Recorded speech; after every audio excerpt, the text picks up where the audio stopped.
Mesa family, I want to address one thing. They say words don't hurt,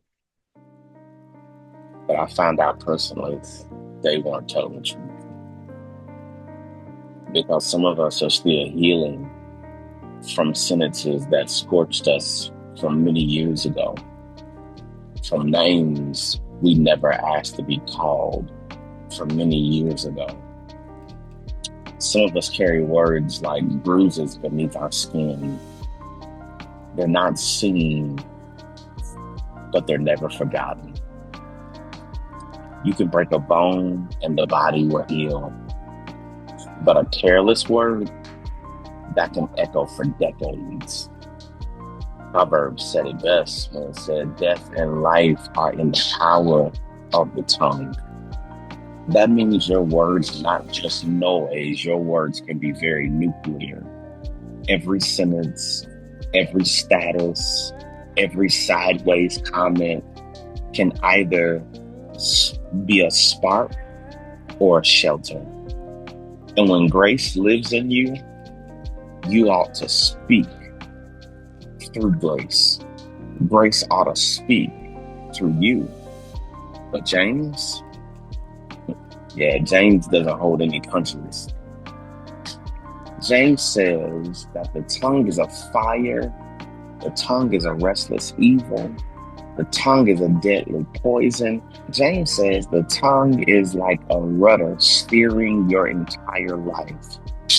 Or tongue can be a spark that can burn down a forest faster than you can say, "I didn't mean it." James says we bless God with it and we curse people with it.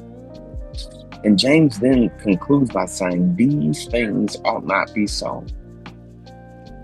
Because grace doesn't just teach us how to be saved, it trains us on how to speak.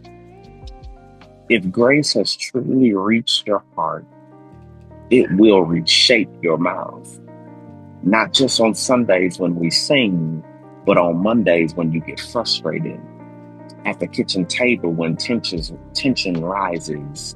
In traffic when your patience is running low. At work when you're tired of explaining yourself. At home when you want to win the fight more than heal the person. Grace doesn't yell louder. Grace listens longer. Grace doesn't retaliate, but grace restores. So the next time you want to clap back, the next time your pride tells you to give them a piece of your mind, pause and give them a piece of God's grace instead. Because you're not just representing your own emotions, you're carrying the voice of the one who healed you with a whisper.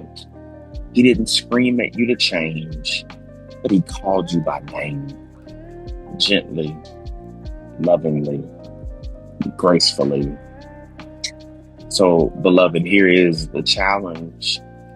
Let your words be builders, not bulldozers. Let them carry healing, not heat. Let them point to Jesus, even when the moment tempts you to snap back.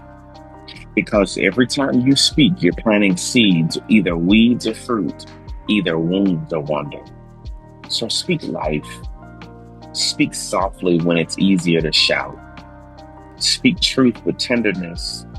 Speak grace even when it's hardest. Because when grace gets a voice, the world starts to sound a little more like heaven. Until we meet in this space again, God bless you all. And may he bless you very well.